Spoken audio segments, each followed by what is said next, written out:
A Bíblia revela as intervenções de Deus nos assuntos de seu povo. A história de Ezequias e seus inúmeros inimigos é um dos maiores exemplos disso. Ezequias era um homem que se mostrava o oposto completo de seu terrível pai, Acás.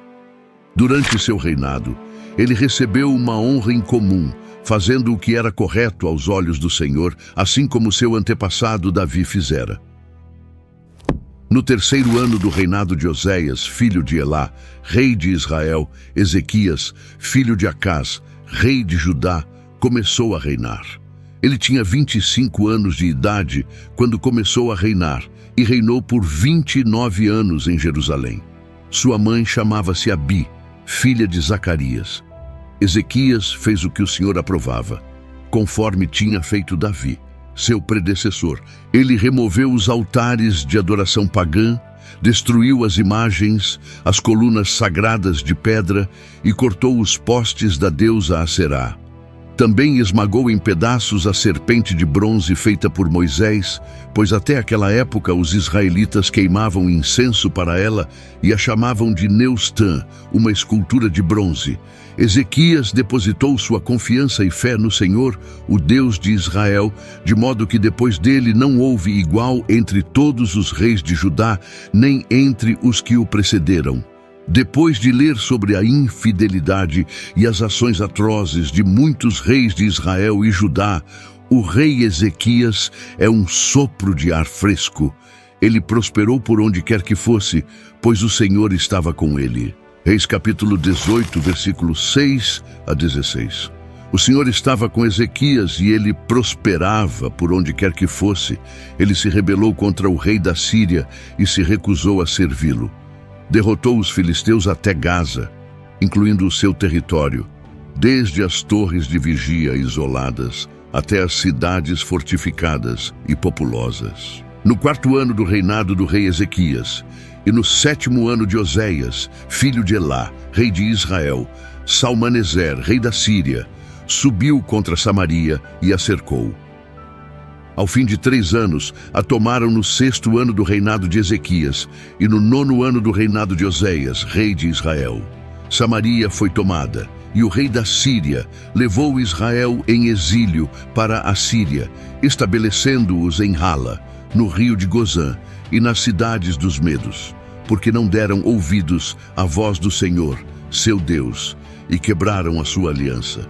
Ezequias foi um rei fiel, em um tempo de grande infidelidade. No 14º ano do reinado do rei Ezequias, Senaqueribe, rei da Síria, subiu contra todas as cidades fortificadas de Judá, exceto Jerusalém, e as capturou. Ezequias, rei de Judá, enviou uma mensagem. A frase final foi interrompida e não foi possível continuar a partir desse ponto. Ao rei da Síria, em Laquis, Ezequias disse: cometi um erro, retire-se de mim, e tudo o que me impuseres eu suportarei. Assim, o rei da Síria impôs a Ezequias, rei de Judá, um tributo de 300 talentos de prata e 30 talentos de ouro. Ezequias deu a ele todo o dinheiro que foi encontrado no templo do Senhor e nos tesouros do palácio real. Naquela época, Ezequias removeu o revestimento de ouro das portas do templo do Senhor e dos batentes por conta própria. O conquistador de Israel era o rei assírio que Ezequias enfrentaria. Infelizmente, para ajudar, as coisas não saíram como planejado. Senaqueribe atacou e conquistou todas as cidades fortificadas de Judá, deixando apenas Jerusalém. Nesse momento, Ezequias pode ter concluído que havia calculado terrivelmente mal a situação. Ele admitiu a Senaqueribe, comete um erro e ofereceu um resgate para evitar que seu povo sofresse o mesmo destino de Israel. A demanda era enorme e Ezequias enviou todo o prata e ouro que pôde encontrar, até mesmo saqueando o ouro do templo. No entanto, as coisas estavam prestes a piorar, pois Deus cercaria os assírios em torno de Jerusalém para testar a fé de Ezequias e demonstrar seu próprio poder ao seu povo. O rei da Síria enviou uma delegação e um exército enorme a Jerusalém para exigir a rendição da cidade. Então o rei da Síria enviou o Rabsaquer e o Rabsaqué, seus altos oficiais, com um grande exército, a Laquis, ao rei Ezequias em Jerusalém. Quando eles chegaram e pararam junto ao aqueduto do açude superior, que está no caminho do campo do oleiro, chamaram por Ezequias. Eliquias, filho de Ilquias, que estava a cargo do palácio real, o escrivão Sebna e Joaquim, o secretário, saíram para encontrá-los. Eles queriam entregar pessoalmente a mensagem ao rei, mas tiveram que se contentar em falar com a delegação de Ezequias. O Rabsaqué disse a eles: um grande rei, o rei da Síria. Qual é a razão desta confiança que vocês têm? Vocês dizem, mas são apenas palavras vazias. Tenho conselhos e forças para a guerra. Em quem vocês confiam? Então, para que vocês tenham se rebelado contra mim, agora prestem atenção. Vocês estão confiando no Egito, nesse cajado de junco esmagado. Se um homem se apoiar nele, ele só entrará em sua mão e o perfurará. Assim é o faraó, rei do Egito, para todos que confiam e se apoiam nele. Mas se vocês me disserem, confiamos e nos apoiamos no Senhor nosso Deus, não é Ele cujos altos lugares e altares Ezequias removeu e que disse, adorem somente diante deste altar em Jerusalém. Agora façam um acordo com o meu senhor, o rei da Síria, e eu lhes darei 2.000 cavalos. Então, o porta-voz real de Senaqueribe fez o que pensava ser um argumento factual, para que Ezequias e seu povo abrissem suas portas e se rendessem. Primeiramente, o Egito era um aliado inútil que não os protegeria. Isso era verdade. Em segundo lugar, ele estava certo de que o povo de Judá havia enfurecido seu Deus ao destruir os locais de adoração, ou seja, os proibidos a outros lugares e altares. Ezequias, é claro, estava correto em destruí-los. No entanto, até mesmo os apoiadores do rei provavelmente questionariam as ações do rei diante do que estava acontecendo. Em terceiro lugar, o porta-voz de Senaqueribe lembrou-lhes que o exército de Judá era muito fraco para repelir o exército assírio, dado o esforço de Ezequias em pagar tributo à Síria. Isso também provavelmente era verdadeiro. Por fim, ele afirmou que o próprio Senhor havia ordenado a ele atacar e destruir essa terra, basicamente dizendo, ei, o seu Deus está do meu lado. Isso era uma mentira, mas para o povo de Jerusalém desmoralizado, pode ter parecido que ele estava correto. Afinal, seus vizinhos do norte haviam caído para a Síria, e esses mesmos conquistadores cruéis estavam agora às suas portas. Então disse Eliaquim ao Rabsaqué, por favor, fale com seus servos no idioma aramaico-sírio, pois entendemos esse idioma, e não fale conosco em hebraico-judeu na presença dos muros. Mas o Rabsaqué disse a eles, meu senhor me enviou apenas para o seu senhor e para vocês para dizer essas coisas.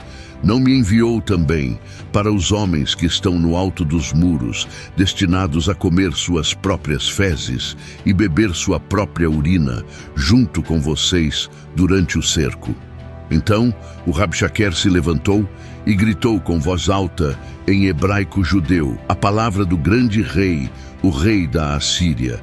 Assim diz o rei, não deixem que Ezequias os engane, pois ele não será capaz de livrá-los das minhas mãos.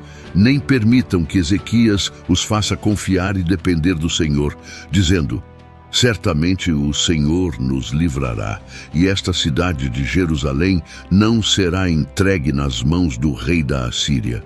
O pedido dos 3 homens de que as negociações fossem conduzidas em aramaico, em vez de hebraico, tinha o objetivo de proteger os ouvintes nos muros das ameaças, mas o porta-voz assírio não estava preocupado. Ele queria que todos temessem o ultimato de seu rei. Ele até os ameaçou em hebraico da forma mais repugnante possível. Em seguida, alertou o povo para não acreditar em quaisquer promessas que Ezequias fizesse sobre o Senhor aparecer para salvá-los. Por quanto tempo o povo de Judá continuaria a confiar em seu rei diante dessa diatribe? Não tenho ouvidos a Ezequias, pois assim diz o rei da Assíria: rendam-se a mim e saiam para me encontrar, e cada homem poderá comer dos seus próprios vinhedos e figueiras, e cada homem poderá beber das águas do seu próprio poço, até que eu os leve para uma terra semelhante à sua terra. Uma terra de grãos e vinho novo, uma terra de pão e vinhas, uma terra de oliveiras e mel, para que vocês vivam e não morram. Não deem ouvidos a Ezequias quando ele os enganar e incitar, dizendo: o Senhor nos resgatará. O porta-voz de Senaqueribe ofereceu ao povo paz e prosperidade, em vez de sofrimento e fome, em troca de sua rendição. Aquelas palavras podem ter soado atraentes para o povo de Jerusalém, que estava prestes a ser sitiado e isolado do resto do mundo. Os assírios também afirmaram categoricamente que a deportação para uma terra semelhante à deles era parte do acordo. Eles prometeram a eles uma terra de grãos, vinho novo, oliveiras e mel. Da mesma forma, Satanás tenta os crentes com ofertas tentadoras, mas o pecado nunca cumpre todas as suas promessas. Algum Deus das nações já resgatou sua terra das mãos do rei da Síria. Onde estão os deuses de Ramate e Arpade em Arã? Onde estão os deuses de Sefarvaim, Ena e Iva, no vale do Eufrates? Eles resgataram Samaria das minhas mãos. Qual de todos os deuses das terras resgatou suas terras das minhas mãos, para que o Senhor resgatasse Jerusalém das minhas mãos? Mas o povo permaneceu. Em silêncio, não lhe respondeu, pois o rei havia ordenado: não respondam a ele. Então ele, quem filho de Luquias, que estava encarregado do palácio real, e Sebne, o escrivão, e Joaar, filho de Asaf, o secretário, foram até Ezequias com suas roupas rasgadas de tristeza e desespero. Eles relataram o que o Rabshaquei havia dito. Em segundo lugar, o rei Ezequias ouviu isso, rasgou suas vestes, cobriu-se de pano de saco e foi para a casa do Senhor. Então enviou Eliaquim, que estava encarregado de sua casa, Shebna, o escrivão, e os anciãos dos sacerdotes, todos cobertos de pano de saco, até o profeta Isaías, filho de Amós. Eles disseram a ele: assim diz Ezequias: este é um dia de angústia, ansiedade, punição e humilhação, pois chegou a hora de as crianças nascerem, mas não há força para salvá-las. Talvez o Senhor, o seu Deus, ouça todas as palavras do Rabshaqué, a quem o rei da Assíria enviou para zombar e desafiar o Deus vivo, e repreenda as palavras que o Senhor, o seu Deus, ouviu. Portanto, faça uma oração pelo remanescente do seu povo que está em Judá. Quando o rei Ezequias ouviu o relato, fez o mesmo que seus homens fizeram. Rasgou suas vestes em luto. Ele deve ter se perguntado como uma reviravolta tão terrível dos eventos havia ocorrido. Afinal, ele havia sido obediente a Deus, havia renovado a adoração em Judá, havia seguido as instruções do Senhor e havia prosperado anteriormente por causa da providência de Deus. Mas Deus estava ensurdecedoramente em silêncio naquele momento. A história serve como um lembrete importante de que a fidelidade a Deus não o protege da adversidade. No entanto, ela prepara para enfrentar essas provações. Você estará melhor para lidar com os problemas e sofrimentos se viver sua vida com uma perspectiva divina, confiando nele nos momentos difíceis, tanto quanto nos bons. Você também terá a oportunidade de testemunhar Deus em ação. O rei Ezequias foi ao templo do Senhor para adorar, apesar de sua angústia. Além disso, ele fez algo que muitos de seus predecessores não fizeram. Enviou uma delegação vestida com pano de saco para buscar uma palavra do Senhor por meio do profeta Isaías. Eles explicaram a situação grave de Judá a Deus através de seu profeta. Informaram que o líder assírio havia vindo para zombar do Deus vivo. Segundo Reis, capítulo 19, versículos 5 a 7. Então, os servos do rei Ezequias vieram a Isaías. Isaías disse a eles: Digam isso ao vosso senhor, assim diz o Senhor. Não tenham medo por causa das palavras que ouviram, com as quais os servos do rei da Síria zombaram do Deus vivo. Deus já sabia de tudo isso. Como resultado, ele deu aos servos uma mensagem para Ezequias que começava com o comando: não tenham medo. Este comando aparece frequentemente na Bíblia. É a maneira de Deus acalmar o seu povo, instilar confiança neles e assegurar-lhes que eu tenho tudo sob controle. Vocês podem confiar em mim. O Senhor não apenas ouviu as palavras blasfemas do lacaio do rei assírio, mas também planejou responder a elas. Em vez de derrotar Jerusalém, o rei Senaqueribe retornaria à sua própria terra e morreria pela espada em sua própria terra. Segundo Reis, capítulo 18, versículos 8 a 13. Então o Rabshakeh voltou e encontrou o rei da Síria lutando contra Libna, uma cidade fortificada de Judá, pois ele ouviu que o rei havia saído de Laquis. Quando o rei ouviu falar sobre Tiraca, rei da Etiópia, que veio para fazer guerra contra ele, enviou mensageiros novamente a Ezequias, dizendo: digam isso a Ezequias, rei de Judá. Não deixe o seu Deus, em quem você confia, enganá-lo, dizendo: Jerusalém não será entregue nas mãos do rei da Síria. Eles ouviram o que os reis da Síria fizeram a todas as terras, destruindo-as por completo. Será que vocês serão poupados?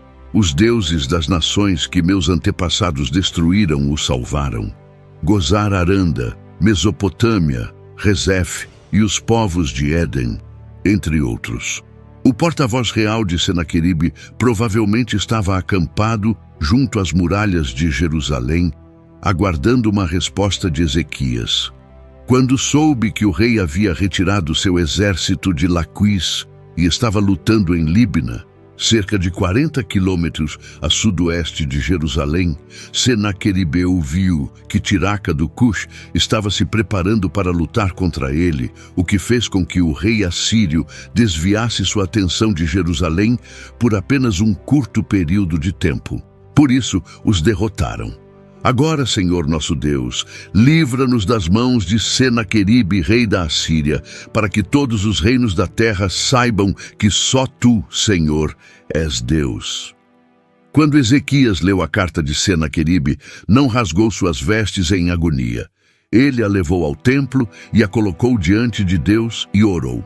Ezequias começou: Senhor Deus de Israel, entronizado entre os querubins. Conhecendo sua submissão ao Rei Divino, ele então lembrou a Deus de um relacionamento especial com Israel, em contraste com os relacionamentos ostensivos entre os povos conquistados e os falsos deuses das nações que a Síria derrotou. Ele estava ciente de que nenhum dos deuses das nações havia livrado seu povo, porque foram criados por mãos humanas e eram impotentes. Mas o Senhor não é assim. Ele não é uma criação do homem. Ele é o Criador do homem. Ele criou os céus e a terra. A carta de Senaqueribe foi vista por Ezequias como um ataque ao caráter de Deus, e ele implorou a Deus para se justificar e justificar seu povo. Ezequias estava lembrando a Deus que atender ao seu pedido traria grande glória a ele. Essa oração serve de modelo para os crentes que estão em aflição. Segundo Reis, capítulo 19, versículos 20 a 28, então Isaías, filho de Amós, enviou uma mensagem a Ezequias dizendo: assim diz o Senhor Deus de Israel, eu ouvi a tua oração a respeito de Senaqueribe, rei da Assíria. Esta é a palavra que o Senhor falou contra ele. A virgem filha de Sião te despreza e zomba de ti. A filha de Jerusalém meneia a cabeça atrás de ti. Contra quem zombaste e blasfemaste. Contra quem levantaste a voz e orgulhosamente ergueste os teus olhos. Contra o Santo de Israel. Por meio dos teus mensageiros, zombaste e desafiaste o Senhor e disseste com arrogância: com os meus muitos carros subirei ao topo das montanhas, às partes mais remotas do Líbano. Cortarei seus altos cedros e seus melhores sebestes. Eu entrarei em suas mais distantes moradas, em sua floresta mais densa. cavarei poços estrangeiros e com a sola dos meus pés ficarei. Todos os rios do Baixo Egito não ouviste? O Deus de Israel, há muito tempo planejei isso desde os tempos antigos e o executei.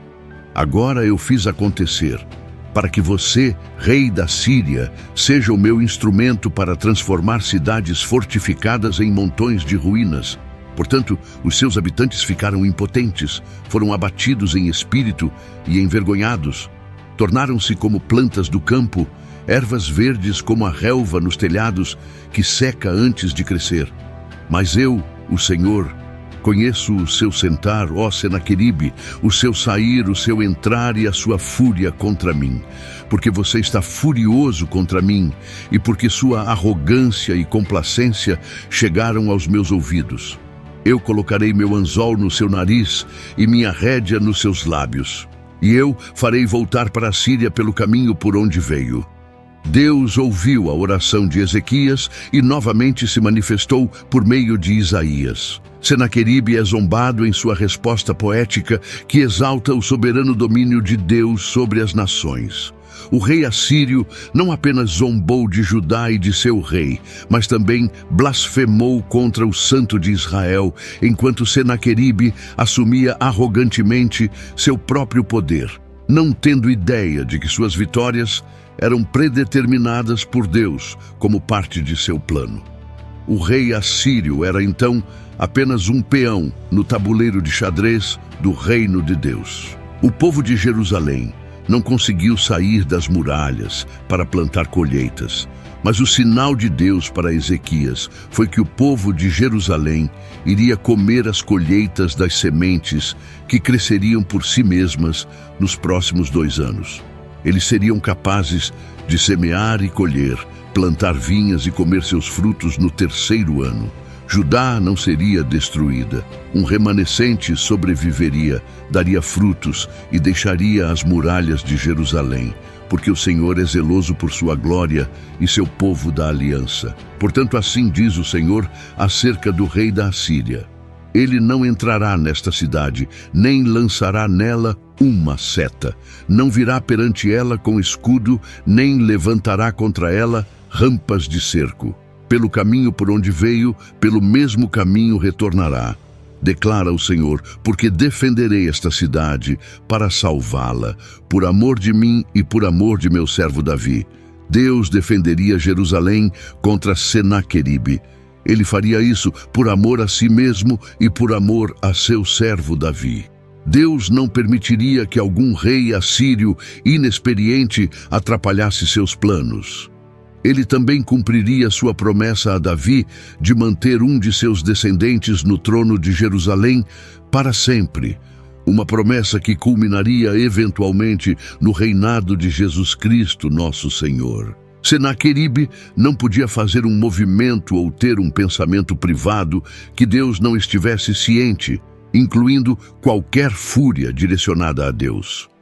Por outro lado, Deus, por meio de seu poder, colocou um freio em seu nariz e o arrastou de volta para a Síria. Neste ano, você comerá do que crescer por si mesmo. No 2º ano, do que brotar voluntariamente. No 3º ano, semeie e colha plantinhas e coma de seus frutos. Os sobreviventes que permanecerem da casa de Judá enraizarão para baixo e darão frutos para cima. Pois um remanescente sairá de Jerusalém e um grupo de sobreviventes do Monte Sião. O zelo do Senhor dos Exércitos realizará isso. Deus proferiu palavras de conforto a um rei e a seu povo. Então aconteceu naquela noite que o anjo do Senhor saiu e feriu 185.000 homens no acampamento dos assírios. E quando os sobreviventes se levantaram cedo pela manhã, eis que todos os 185.000 deles estavam mortos. Assim, Senaqueribe, rei da Assíria, partiu e retornou para casa e viveu em Nínive. E aconteceu que, enquanto ele estava adorando na casa de seu Deus, Nisroque, seus filhos, Adrameleque e Sarezer, o mataram com uma espada, e eles escaparam para a terra de Ararate. E seu filho, Esar-Hadom, tornou-se rei em seu lugar. Foi necessário apenas um golpe do anjo do Senhor para livrar Ezequias de seu inimigo. O rei assírio, assim como o filisteu Golias, havia zombado do Senhor por não conseguir proteger Jerusalém. Mas no final, o Deus de Senaqueribe foi incapaz de proteger seu devoto discípulo, até mesmo em seu próprio templo.